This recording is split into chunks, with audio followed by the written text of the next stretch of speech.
ആലപ്പുഴ ജില്ലയിൽ മഴ തുടരുകയാണ്. കിഴക്കൻ വെള്ളത്തിന്റെ വരവോടുകൂടി അപ്പർ കുട്ടനാട് മേഖലയൊക്കെ തന്നെ വെള്ളത്തിനടിയിലായ സാഹചര്യമാണുള്ളത്. റോഡുകളിൽ വെള്ളം കയറി, വീടുകളിൽ വെള്ളം, പ്രദേശങ്ങളാണ് വെള്ളത്തിന് അടിയിലായത്. നൂറുകണക്കിന് വീടുകൾ, ഈ 3 പഞ്ചായത്തിലും കൂടി നൂറുകണക്കിന് വീടുകൾ വെള്ളത്തിനടിയിലായിട്ടുണ്ട്. പ്രത്യേകിച്ച് പമ്പയാറിന്റെ തീരത്തൊക്കെ തന്നെയുള്ള താഴ്ന്ന പ്രദേശങ്ങൾ വെള്ളത്തിനടിയിലായിട്ടുണ്ട്. ക്യാമ്പുകൾ തുറന്നിട്ടുണ്ട്. ആളുകളോടൊക്കെ തന്നെ അടിയന്തര സാഹചര്യമാണെങ്കിൽ ക്യാമ്പുകളിലേക്ക് മാറി താമസിക്കണം എന്നുള്ള നിർദ്ദേശം നൽകിയിട്ടുണ്ട്.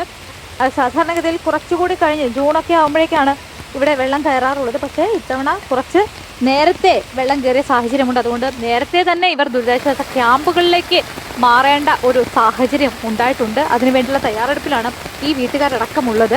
ഇവിടെ നിന്ന് അങ്ങോട്ടും ആ ചേച്ചി പറഞ്ഞതുപോലെ തന്നെ 10-25 വീടുകളോളം വെള്ളം കയറിയ സാഹചര്യത്തിലാണ് ഉള്ളത്. ഏതായാലും എല്ലാ സജ്ജീകരണങ്ങളും റെഡിയാണ് എന്നുള്ളതാണ് ജില്ലാ ഭരണകൂടം പറയുന്നത്. ആളുകൾ കൃത്യമായി ജാഗ്രത പാലിക്കുക എന്നതുകൂടിയാണ് ഈ ഘട്ടത്തിൽ ഏറ്റവും എടുത്തു പറയാനുള്ളത്.